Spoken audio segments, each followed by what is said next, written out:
Shalom Elohim, haleluya, puji nama Tuhan. Semangat pagi Bapak Ibu Saudara yang dikasihi Tuhan kita, Yesus Kristus. Jumpa lagi bersama saya Pendeta Samuel Mawuntu dalam Renungan Pagi ke 1731 hari. Renungan pagi ini mengudara, puji Tuhan. Bapak Ibu Saudara yang dikasihi Tuhan, sebelum kita mengawali segala aktivitas kita di pagi hari ini, mari kita buka hari ini bersama Tuhan dengan mendengarkan firman Tuhan. Sebelum kita membaca, mendengarkan, dan merenungkan firman Tuhan hari ini, mari kita berdoa minta pimpinan Roh Kudus. Kita berdoa. Bapa di surga, berbicaralah kepada kami semua. Pakai firman Tuhan ini untuk menegur kami, menasihati kami, menguatkan kami, meneguhkan iman percaya kami, dan menuntun kami supaya kami terus berjalan di jalan Tuhan yang benar. Dan pakai firman Tuhan ini untuk memberkati kami semua. Di dalam nama Tuhan Yesus yang adalah firman Allah yang hidup, kami berdoa. Amin. Haleluya. Bapak Ibu Saudara yang dikasihi Tuhan, bersama dengan saya kita akan belajar Alkitab dari kitab Kejadian sampai kitab Wahyu. Dan sekarang ini kita sudah berada di kitab Keluaran pasal 29 ayat 1 sampai ayat 7. Di bawah perikop mengenai pentabisan Harun dan anak-anaknya. Demikian firman Tuhan. Inilah yang harus kau lakukan kepada mereka untuk menguduskan mereka, supaya mereka memegang jabatan imam bagiku. Ambillah seekor lembu jantan muda dan 2 ekor domba jantan yang tidak bercelah, roti yang tidak beragi dan roti bundar yang tidak beragi, yang diolah dengan minyak, dan roti tipis yang tidak beragi, yang diolesi dengan minyak, dari tepung gandum yang terbaik. Haruslah kau buat semuanya itu. Kau taruhlah semuanya dalam sebuah bakul, dan kau persembahkanlah semuanya dalam bakul itu. Demikian juga lembu jantan dan kedua domba jantan itu. Lalu kau suruhlah Harun dan anak-anaknya datang ke pintu kemah pertemuan, dan haruslah engkau membasuh mereka dengan air. Kemudian kau ambillah pakaian itu. Lalu kau kenakanlah kepada Harun kemeja, gamis baju efod, dan baju efod serta tutup dada.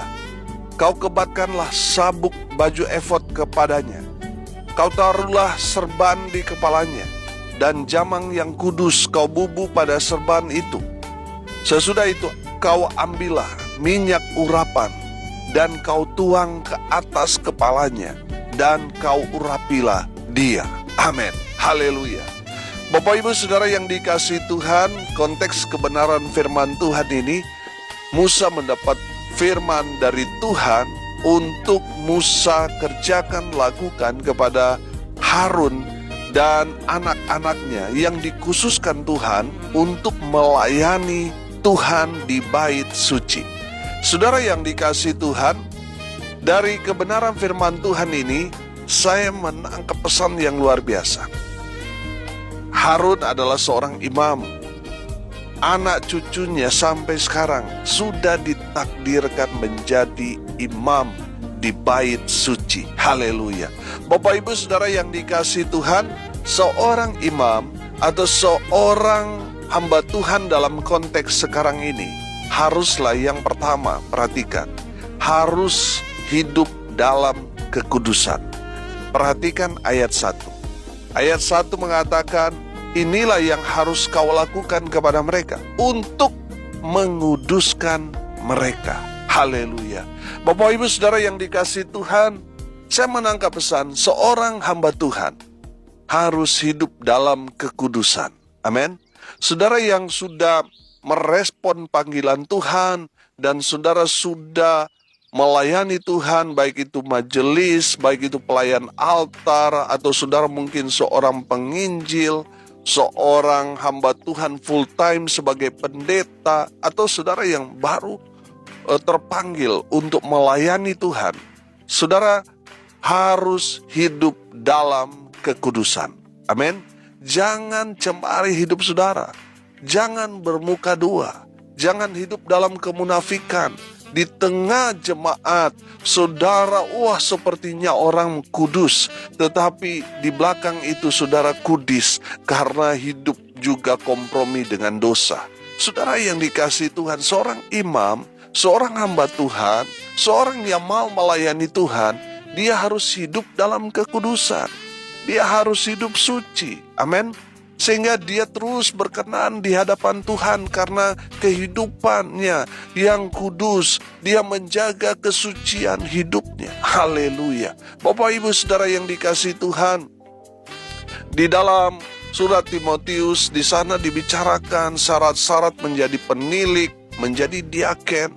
Saudara yang dikasihi Tuhan, di sana kalau kita menangkap pesan di sana, kita akan melihat bahwa seorang penilik atau seorang diaken, seorang hamba Tuhan, dia harus menjaga hidupnya supaya tetap kudus, tetap berkenan di hadapan Tuhan. Amin. Saudara yang dikasihi Tuhan, mari kita mau jaga kekudusan hidup kita dengan selalu apa? Membangun hubungan dengan Tuhan. Amin. Saudara, jaga hidupmu supaya tidak tercemar dengan dosa perzinahan. Saudara yang dikasihi Tuhan, kalau saudara sudah mengambil keputusan untuk melayani Tuhan, menjadi pekerja di ladang Tuhan, menjadi pendeta, saudara harus bertobat total, saudara. Jangan lagi ada kompromi dengan hal-hal yang kecil.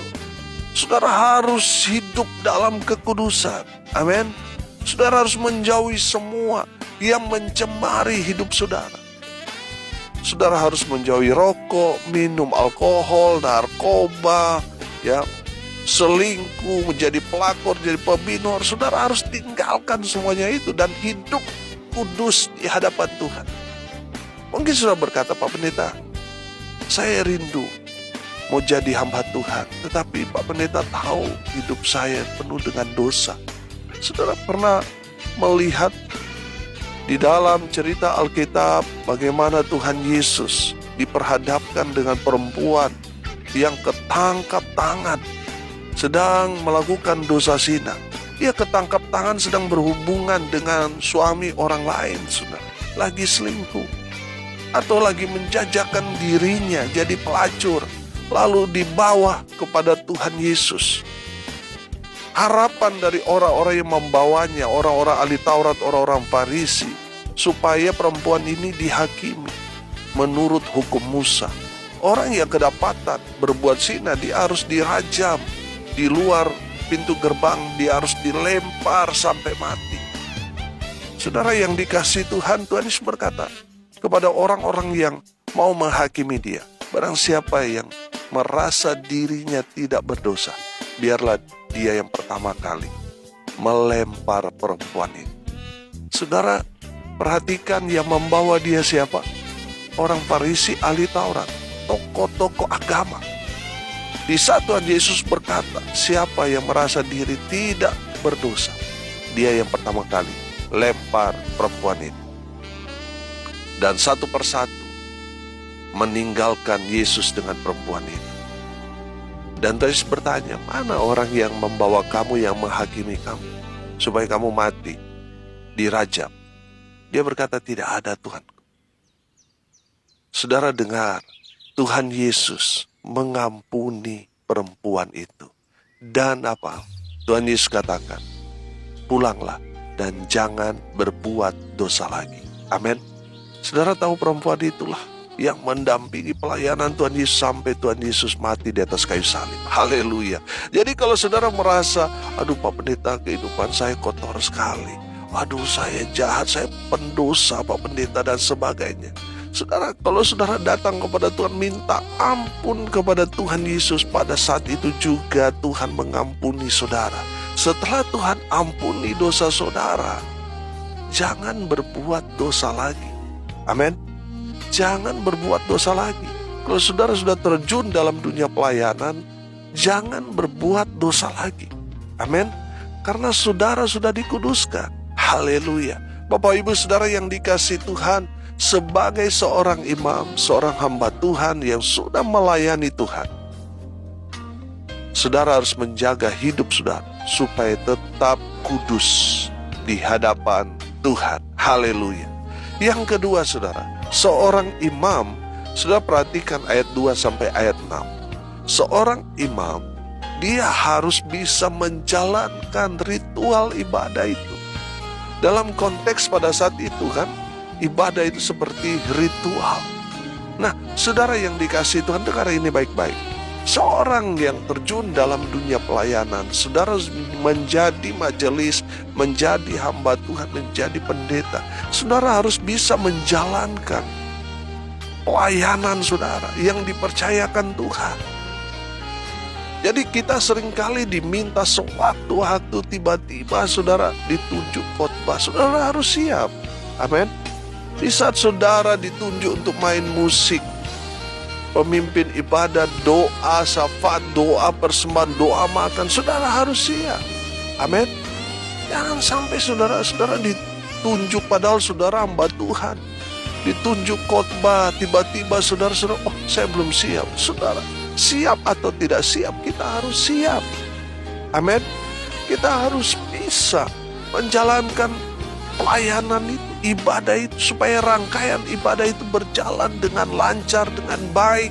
Nama Tuhan dipermuliakan. Haleluya. Bapak Ibu Saudara yang dikasihi Tuhan, jangan sampai saudara mengaku hamba Tuhan, pelayan Tuhan, tapi ketika dipercayakan untuk melayani Tuhan, saudara berkata, aku tidak siap. Saudara yang dikasihi Tuhan, kalau saudara tidak bisa menjalankan jalannya rangkaian ibadah, itu menandakan saudara bukan hamba Tuhan.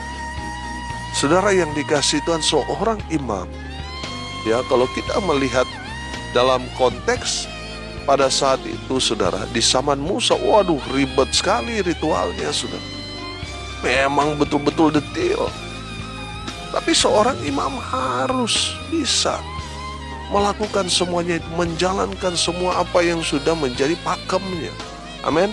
Saudara yang diberkati Tuhan, saudara yang terpanggil atau yang sudah terjun dalam dunia pelayanan, saudara harus bisa menjalankan rangkaian ibadah, pelayanan saudara. Amin. Saudara yang dikasihi Tuhan, di jemaat yang Tuhan percayakan kepada saya, semua orang kita latih saudara, bagaimana memimpin ibadah, kita latih, kita beri kesempatan kepada semua jemaat untuk dapat terlibat. Kita latih, yang mau datang kita bekali. Saudara, kita bekali juga mereka dengan bagaimana bisa menyampaikan firman, berkhotbah, kita bekali saudara. Kita bekali juga dengan metode-metode penginjilan, kita bekali saudara. Amin. Saudara yang dikasihi Tuhan, semua yang mengikuti pembekalan itu saudara pasti bisa. Amin. Yang penting belajar. Mau belajar, pasti Tuhan yang akan perlengkapi saudara. Amin. Bapak Ibu Saudara yang dikasihi Tuhan, seorang imam, seorang hamba Tuhan harus mampu, harus dapat, harus bisa menjalankan semua rangkaian ibadah.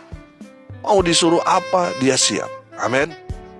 Yang ketiga saudara, seorang imam atau seorang hamba Tuhan, perhatikan ayat 7. Sesudah itu kau ambillah minyak urapan dan kau tuang ke atas kepalanya dan kau urapilah dia. Haleluya. Bapak Ibu Saudara yang dikasihi Tuhan, yang ketiga saudara, seorang imam haruslah seorang yang memiliki hati hamba. Haleluya. Saudara yang dikasihi Tuhan, saya percaya seorang imam itu kan tandanya dia harus diurapi. Dan mulai pada saat itu dia menghambakan dirinya kepada Tuhan. Saudara, ada banyak orang saya mendengar kesaksian, cerita dan sebagainya. Ada hamba Tuhan yang tidak memiliki hati hamba. Dia memiliki hati bos. Dia mau dilayani. Seharusnya sebagai seorang imam, seorang hamba Tuhan, tugas dia adalah melayani, bukan dilayani. Saudara yang dikasihi Tuhan, seorang hamba Tuhan, dia harus memiliki hati hamba. Mau dapat PK atau tidak, itu bukan urusan dia. Dia nggak perlu nuntut kepada yang mengundang dia. Kalaupun dapat puji Tuhan, kalaupun tidak tetap puji Tuhan. Amin. Karena dia seorang hamba. Dia hanya mengerjakan apa yang sudah seharusnya dia kerjakan. Apa yang menjadi tugasnya dia. Untuk apa dia mendapat upah kalau itu memang sudah pekerjaannya? Ya kan? Itulah hamba. Saudara yang dikasihi Tuhan, saya percaya ketika saudara memberkati hamba Tuhan, saudara akan diberkati dengan luar biasa. Tapi jangan sampai ini menjadi ukuran dari hamba Tuhan itu, sehingga dia bukan melihat lagi Tuhan, tapi melihat PK-nya. Kalau orang kaya yang undang, walaupun dia sakit, berangkat dia, saudara. Tapi kalau orang yang miskin yang undang, berat dia. Walaupun dia sehat, hamba Tuhan ini sehat, berat dia melangkahkan kakinya. Nah, pas dua-dua undangan, ada acara, saudara. Yang pertama memberi undangan ini orang miskin, saudara. Lalu beberapa hari kemudian tibalah undangan orang kaya di hari yang sama, di jam yang sama. Pertanyaannya, yang mana yang harus dia pilih? Bingunglah hamba Tuhan ini. Saudara yang dikasihi Tuhan, saya mau katakan, siapapun yang pertama kali mengundang saudara hamba Tuhan, dia yang harus prioritas yang pertama. Jangan sampai saudara, karena yang susah sudah undang duluan, saudara sudah melihat pasti nggak dapat PK. Tiba-tiba ada yang mengundang saudara, orang kaya, dan saudara sudah tahu, kalau pelayanan di dia, saudara langsung dapat amplop tebal. Saudara lalu mengabaikan bilang sama orang yang susah itu, yang mengundang saudara, maaf Pak Pendeta lagi ada halangan. Tiba-tiba saudara muncul di undangan orang kaya ini. Saudara yang dikasihi Tuhan, saudara tidak lagi memiliki hati hamba kalau model seperti itu. Tetapi saudara sudah menjadi hamba uang.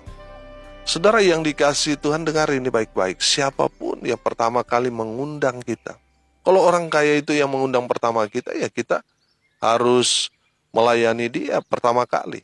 Betul?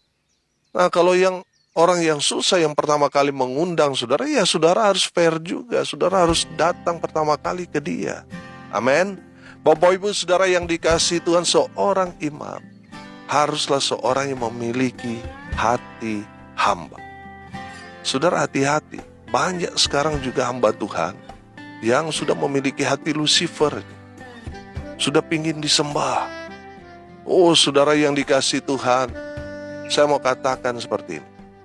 Saudara sebagai hamba Tuhan, yang dipuji, yang dimuliakan, yang dihormati itu bukan saudara, tapi Tuhan. Tuhan yang dimuliakan, bukan saudara. Nah, kalau saudara di gereja khotbahnya tidak bagus, saudara dikomplain, saudara jangan kecewa. Saudara yang dikasihi Tuhan, jangan mendengar apa kata orang.